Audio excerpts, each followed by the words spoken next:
This could be good for me. Lately I was feeling like I need a purpose. But when you talk to me, give me the impression that I won't scratch your surface.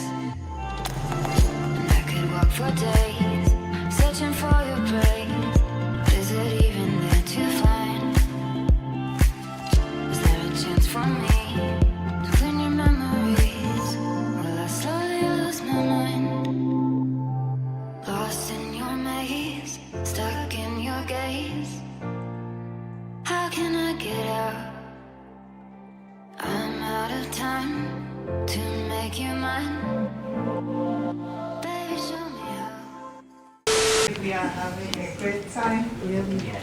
So I assure you that coming up is an interesting panel on a topic that could also be more interesting and timely. Thank you for joining us. So we're talking about cyber threat, the future of global tech, strategies for defense and collaboration. So today we are at the intersection of rapid technological development and escalating cyber threats. From critical infrastructure to personal data, no system is immune, and defending against these threats requires not just some advanced technology, but strong collaboration across sectors. So my professionals here in the field, they will help us identify key strategies for defense and collaboration that can help build a safer digital future. So I start with, let me introduce the lady, Titilayo Dosunmu. Dosunmu.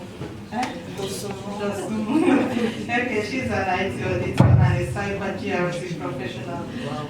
Nice to have you. Yeah, thank you for having me here. Good afternoon, everybody. Yeah, and we have a Jamiu Akande, security engineer and a cyber security consultant. Nice to have you. Thank you. And we have Uche Ezekwueme, he's a system and data analyst. You're welcome, Uche. Nice to have you. Good evening, everyone. Nice to meet you. Thank you. Okay, so I'll start with the ladies first. They always say so, cyber threat is evolving rapidly. Business, government, and regulatory bodies, they must collaborate to strengthen defense. So in your opinion, what does the future of global cybersecurity governance look like? And how can international cooperation help mitigate these emerging threats? Okay, I will start by saying cyber threat is not just an individual issue. It is actually a global one, and it is not even something that is restricted to a region alone, or rather a country. So if we are going to have to solve this problem, then we all have to collaborate, regional-wise, country-wise, because it has to do with not just, like I said, not just the individual thing. So if we're going to have to tackle cyber threats as a country, then we need the private companies, we need the government, we need the startups to come together and solve this problem. If we have to solve it as a region, Africa for instance, we have to come together, develop different kinds of frameworks, regulatory bodies, we have to bring these things into place. So another thing where I think we have to do is we also have to collaborate, share intelligence information. Like let's say when there are instances whereby there's an attack or something, government, there's an attack on, let's say, maybe the Nigerian domain or something, they shouldn't hold to themselves this information. They should be ready to share it with other countries so that we don't have to experience this kind of thing, because like somebody said, we do not want to empower the terrorists who are the attackers, who are the hackers. We don't want to empower them. We want to share this information so that another body or another group of people do not fall prey to this thing. So I would say from this thing, I would say cyber attack, for us to be able to like find a lasting solution to this, we should be able to collaborate. We should all see it as a national issue. She sees it as not just a government issue, but something that even you and I, we have our own parts to participate in. Thank you. Okay, thank you. But when you said for us to end it, I was like, can it ever end? Oh, it can't end, to be honest. It's because there's something we usually say. We say we need continuous monitoring, so it can never come to an end. But we have to do our own part. We have to make sure that we lock our doors against all of these things. And there is something we call controls for the cybersecurity professionals here. They know what we call controls. Controls is like trying to lock your door against the thief, the armed robbers, and all of those things. So those are the things you put into place that makes you not vulnerable, because you don't want to be vulnerable at any point in time. Thank you. Okay. So, Jamiu, I think your question will just buttress her point. What practical steps do you think governments and corporate bodies can take to strengthen this global collaboration? Thank you so very much. So my name is Jamiu, and I'm a cybersecurity consultant. And I mean, when it comes to cyber threats, I think one of the major concerns or places that I've seen that people had issues that what is even cyber threats, right? Most people will just think cyber threats, they are not worried about it. For example, people in marketing, for example, I think you are in marketing, for example, right? What does it mean to you if you have been able to work for a year, gather a list of 1,000 customers on your platform, paying customers, right? And someone, maybe a new person just got into the industry and is able to copy the list of all your customers. And the next day, they sent 1,000, they sent each one email to each of those customers saying, Bomi is offering you this service for $100, I will offer you for $50. You can take 50% of your customer overnight. That's what it means. Imagine a researcher, right, building an amazing, has been doing an amazing work on a research for 5 years. He has done his PhD, he has worked on it, and some people just came, copied the whole of the research, publish it the next day, and they have a product, right? So these are major issues for different industries. So that is why cyber threat is a very, very big and important part of our ecosystem in technology. Now, when it comes to how can we keep ourselves safe, I mean, I've been working with a lot of, because I work in consultancy, and what that means is that my employer deploy me to customer sites. Today it can be a retailer, tomorrow it can be a bank, it can be anyone pretty much, right? They get a project, they send me to the customer site, I get there, I discuss with their team, evaluate, review, and then start to plan how we can improve. One of the major things that I've seen, which is quite very surprising, is how low the security architecture looks like, right? And I think it's based on the way we kind of work on this part of the world. I think the working ethics on this part is extremely relaxed. In fact, to the extent that if you see the amount of how attackers are able to bypass defense, you'll be surprised that, okay, we have this amazing firewall that we are paying £4 million a year on, and Chinese hackers are bypassing it overnight. It's extremely unbelievable. And it's because these guys are just crazy the way they work, right? They don't, the way they work, I've never seen anything like that before. And they are extremely dedicated. I think we need to up our game on this part of the world. It's not just about collaboration. We do meetings all the time and all of that, but how much are we putting into it? I've seen so many people, they pay for security to £5 million a year, £10 million a year, and when you review it, only 30% are being used. Detection is extremely low. Like, how can you expect you paying so much money and you have only 90 detection? And these other guys are creating 600 detection rules within the platform, and you have engineers. But people are so relaxed on this part of the world. They say, okay, let's do this project. It will take us 6 months. Come on, guys, you can do these things 1 month, right? But people always want to push things. They say sprint. They say, oh, I'm not feeling too fine. So to be honest, collaboration is great, but I think we need to work very differently. And this is very important for, people from Africa, Nigerians particularly. We need to even work very differently, right? So you can't work on their own standard. You have to work on your own standard and be very, very effective. Yeah. Thank you for that. Work ethics, we have to step up work ethics. Yeah, one of it. Okay, so Uche, as a data analyst, is it possible for organizations to predict these threats using data? It's quite possible for organizations to predict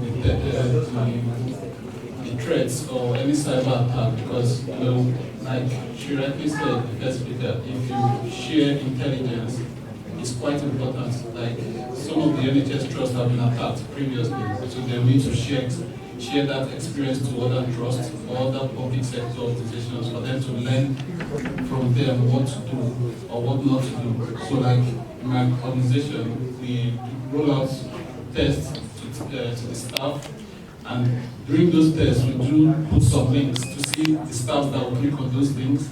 So when the staff clicks on that link, it leads the staff somewhere else which was not meant to be done. So you have to train the staff the importance of not clicking on any link you receive on email. You need to be sure you verify the mail, the source of the mail, and the need for you to click on that link before going ahead. But if not, you just report it or maybe report it to the IT team so they will be the ones to deal with it.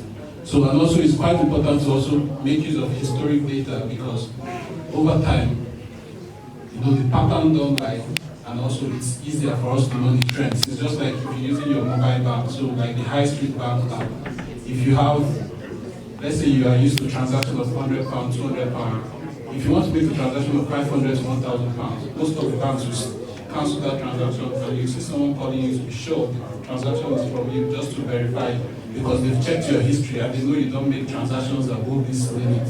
So it's also important to have that historic data, because it gives a clear picture of what the person does on a day-to-day basis. So thank you. Thank you so much. So actually, AI actually helps. Yeah. So I'll come back to you, Titi. Many organizations, they struggle with lack of talent in cybersecurity and in compliance. You know, this open doors to attack, and sometimes they get some of these, what do you call it now?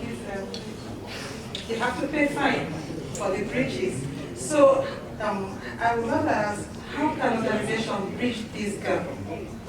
And how can aspiring professionals prepare for a career in cyber GRC? Thank you for that question. I think I will start by saying the moment we all, startups, private organizations, governments, we start seeing cybersecurity as not just something that, okay, because let me just explain this. Like in the accounting sector or something, when we have the accountant, or let me use marketing for instance. For marketers, if you employ a marketer, you almost see your return on investment immediately. Because yes, like Bumi said, okay, I've employed a marketer now, and he or she has done whatever he or she has to do, and within 2 months I'm seeing my return on investments. But that is not the case when it comes to cybersecurity. To be honest, you might, if you're thinking like that, you might never ever see that return on investment. But let's look at it from this approach. What happens, like during the tech class, when they were arguing, okay, somebody was saying when you build a good product, that's the most important thing. The other person was saying, no, you have to put in security in place and all of those things. Now, if you are thinking that, okay, cybersecurity is not going to give me my money back, how do I spend millions of dollars in order to secure this thing, and I'm never going to see my money? But let me tell you, when there is a cybersecurity breach, you will end up paying triple of that amount you refuse to pay. When they hold you at ransom, your business might even come to an end. You would lose your reputational damage. You might never get your customers back. So, do you want to risk all of those things? Do you want to spend 1,000 naira now to secure your house, or you would rather spend 100,000 naira in future? I think that's one thing we should all think about. So, if you're here and you're thinking, oh, everybody here is doing cybersecurity or something, the technical, the professionals are never enough. As long as we have something to go on the web, as long as we all have a smartphone, as long as we all are going on the web, there will always be a reason for us to protect our cyberspace, for us to affect anything. And in as much as there is always a need for that, there will always be a need for a cyber professional. So I don't want you to start thinking that, oh no, I don't want to go into the cyber security space or something. No, there would always be a need for you. And to your question on how people think they can actually go into it, if you have a business now, you can, why not just train some of your professionals? Train them. I know you're going to invest in them, but why not just train them, because they know the processes already. Yes, you can train them in this aspect. You can upskill them. You can make them take courses and all of those things, and they start from so that way you are able to save at least some amount of money. And if you think, okay, there's nobody you think that can do it, why not? That's why we have people here that can actually go into the cyberspace. And like everybody has mentioned, we know, yes, I would say when I started cybersecurity in the UK, I do not really have that experience or anything, but then you can actually do volunteering. Like everybody has said, you can do volunteering, you can do some of these things. Yes, certifications help, but then I'm not one of those people that is actually high on certification. I'm not going to lie about it. But you can do volunteering, you can do different things in order to upskill yourself. You can get yourself into different courses. You can have hands-on experience or something, get mentorship like Ascendia and all of these things. That way you're able to build yourself, you're able to get yourself prepared for what's coming ahead. So I'll just go back by saying that everybody should nobody should ever think, oh, this thing is actually coming to an end, or there wouldn't be a reason for, there wouldn't be a demand. There will always be a demand for cybersecurity professionals. Thank you. Thank you so much for that. And Jamiu, so let's talk about international students doing MSc. How can they use their projects to launch into it? Okay, yeah, I mean, that's a very good question as well, because I think since like 5 years ago, I've been doing training for international students in the UK. And that's because when I finished my master's in 2020, before I finished, I had like 3 offers waiting for me there. And I saw that a lot of people are struggling, and I decided to do training. At first, I was just doing it for free to my colleagues. I did like free for my 2 friends, and they got a job. And I thought, oh, maybe I can start charging for this. So I started to charge people for it, and then I started to do more. At some point, I actually stopped, and then I started to do it again. But one of the ways that you can actually gain massive experience in cybersecurity to get a job, if you're an international student, is to use your master's project to do the to strategize on the kind of job you want to do. I see a lot of people make mistakes. They are doing their masters, they want to get a job in cybersecurity, but their master's project is not targeted against the work they want to get. You see them, they will do a very flashy project. They can do something IoT, something. They can do Internet of Things, topics that there are not jobs for it. You shouldn't do that. Make sure that your project topic is something that can get you a job. Do something that you know. In fact, what I tell you is that look for the kind of jobs that you want to do, right? Look on LinkedIn for the kind of jobs that you want to do. And then from those kind of jobs, do a project topic based on it. Because this is like for 2-3 months, you will write a 10,000 words content on it. You study for about, I don't know, I can't remember the hours, but for like 2 months, you keep studying on that, and you read and you write and you present. So it's a good opportunity for you to learn as much as you can on that specific field, so that when you go for an interview on that particular, job that you're trying to get, you'll be able to talk about a lot of things. But most people, you see them doing security of a driverless car. You're probably not going to get a job in driverless car in the UK, right? Why are you doing a project on that? Why are you doing projects on IoT? Even companies that can recruit you for IoT, like Jaguar Land Rover and the rest of them, they will ask for security clearance. You don't have a security clearance. Try to do something simple. You can do something like SOC analyst, GRC, for example. Do a project on GRC. Do a project on SOC. Those are the jobs that are out there. Learn as much as you can, and when you go for interview, you almost know everything they're going to ask, because you've been studying for the past 3 months. You've got, 10,000 words of content. I think that's a very good way for you to, use your project topic to gain experience and to gain a lot of knowledge. Thank you very much for that. That's very enriching, I must say. Yeah. Okay, Uche, so these new technologies that we are talking about, to use to combat this threat. What can you say is the impact and the difficulties? So for the new, thank you for the question. So for the new technologies, we know from the speakers that we've had today, they mentioned how private sector reacts and how public sector reacts as well. So private sectors are more proactive, unlike the private public sector. They react to trends of what's happening. So we know the introduction of AI, automation, most of the private sectors are the ones on the forefront, sharing those notions and those laws. And we see the public sector trying to catch up. So it's quite important we have all these new ideas, these new technologies, but we still need to understand there is need for us to have data governance, which the last one of the speakers has said about. You need to show the usage of those data and how it's being used, and they're used in an ethical manner. So we also need to work in partnership because there are no funds anywhere. So if you collaborate with businesses, those, let's say startups, those NGOs or charitable organizations that want to work in partnership with either the private sector or the public sector, it will go a long way to help. Like if you have a system you use, it will be easier to broaden that system because you've had experience from the other business owners or the other business users, the feedback on those systems and the importance of using those systems to combat the issues the other business or your business is facing. So I think that would be the best way. So you have to put in mind your data governance, the ethical use, working in partnership, and also fund limitations to funds can also be reduced. So when you work in partnership, you combat the limitations you have with respect to funding. Thank you very much. Partnership, that's the key in your response. Okay, I don't know if anyone has any questions for this gentleman and lady. Okay, so I think that's all we have time for today. Thanks very much. Yeah, thank you. Thank you.